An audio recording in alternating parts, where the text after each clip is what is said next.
Let's talk about the Apostle Paul today. Paul's ideas emerge out of the Greco-Roman world. Paul was not a Pharisee as he claims. He lied. Paul's idea of the rapture in 1 Thessalonians chapter 4, the idea that the believers are all sucked into the heavens, is absurd. Actually, almost everything he wrote was absurd and contrary to the Jewish scriptures. How and why? Let's explore. Now, Paul's ideas are utterly comfortable in Tarsus, a place of Western philosophical reflection, not Jerusalem at all. Paul claimed to be a Pharisee, and that is the claim you would need to make if you wanted any credibility at all. That was the gold standard, being a Pharisee, a religious Orthodox Jew. Paul is going to be advancing repeatedly why his authority is greater than others. He was a Pharisee of Pharisees from the tribe of Benjamin. He has it directly from Jesus Christ. He didn't get any of it from Jerusalem. This is what the first two chapters of Galatians are about in Philippians 3.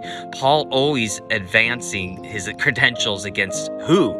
Fellow Christians who disagreed with his views. Basically, he was saying, I'm the smartest guy in the class. So Paul can claim to be a Pharisee, but there's no relation with what he teaches and Pharisaic ideas, let alone writing in Greek and persecuting Christians, which would have been a very strange thing to do. Paul was very Greek, and Greek was the enemy culture to the Jews. Religious Jews didn't write in Greek. They spoke and wrote in Aramaic and Hebrew. Greek was immediately a red flag and something very dangerous then. Greek ideas were opposed by the Hebrew Bible. Greek was not just another language at that time.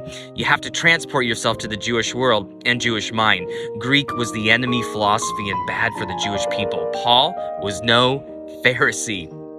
Christianity today has this Greek thought. Anti-Semitism comes directly from the Christian Bible, aka the New Testament. The New Testament is extremely hostile to the Jews. The Jews are in almost every story of the New Testament and are just doing the worst possible thing in the world. And not just the Jews are wrong, and not just the Jews are wrong in the Christian Bible, but the Jews are the enemies of God and called the children of the devil in John 8:44. Every single story about how bad the Jews were would be the kind of thing you would read in pamphlets published by the KKK about Jews. The time has come where truth can no longer be ignored. I've said this before and I'll say it again. Repentance is the greatest gift to mankind, and proper repentance at that. Shalom.